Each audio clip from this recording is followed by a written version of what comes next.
Hi everyone, I am Davide Lanti, a researcher at the Free University of Bozen-Bolzano in Italy, and today I will talk about knowledge graphs for data access. This is the conceptual framework of the setting of knowledge graphs for data access. So essentially we have the data sources that are exposed as a relational database, although these data sources could be heterogeneous in practice, such as source unstructured data like CSV files. This relational database is essentially mapped to a conceptual representation of a domain of interest that is named ontology. And the combination of data sources plus mapping plus ontology exposes a so-called knowledge graph. So essentially, we take our data and we expose it in the form of a graph. Now, this graph data can either be stored somewhere, so we can essentially make a copy of such data in a graph format, and in that case we talk about a materialized knowledge graph, or it can also be just virtual in the sense that the user interacts with it as if the data was actually stored somewhere. However, there is no copy of the data and the user actually just accesses the data sources. In both scenarios, the query language of use, the standard query language within the semantic web community for query knowledge graphs is SparkQL. And by means of SparkQL, we can support several services such as graphical interfaces or natural language interfaces and multimodal discovery services. The main advantage of the approach is the fact that by having a knowledge graph, we are hiding the complexity of data storage behind a conceptual representation that usually is closer to the domain of expertise of the user.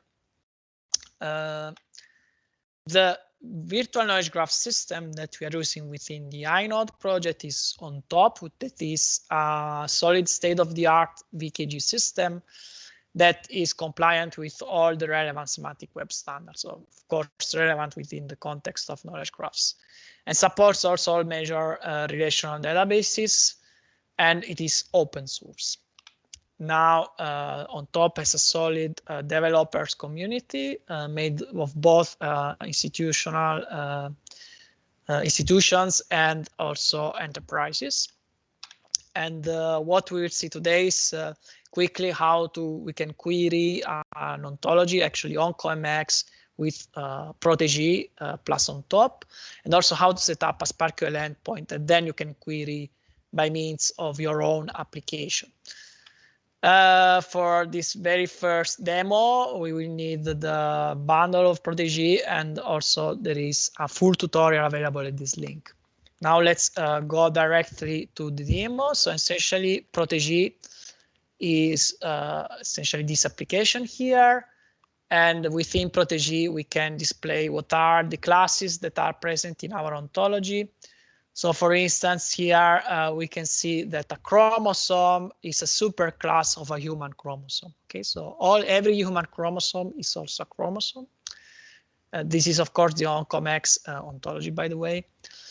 And under the on-top mappings, we can see what are the mappings to essentially how the actual OncoMX database, relational database, is mapped to the ontology, so as to get the triples in the graph, or the arc nodes and the edges in the graph.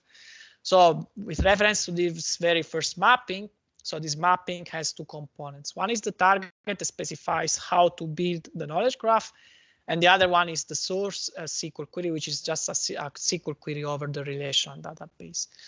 Now, by instantiating these essentially templates here with values that we get from the results, we create a graph, like for instance this graph. So here we have taken the very first tuple, we have instantiated this URI with a CL0057, and this is a node in the graph that is of type anatomical entity. So this is an object of the belonging to the class anatomical entity, and this object has a description, as an identifier, and as a label, and so on and so forth for every tuple in database, and for every mapping we get at the end a knowledge graph.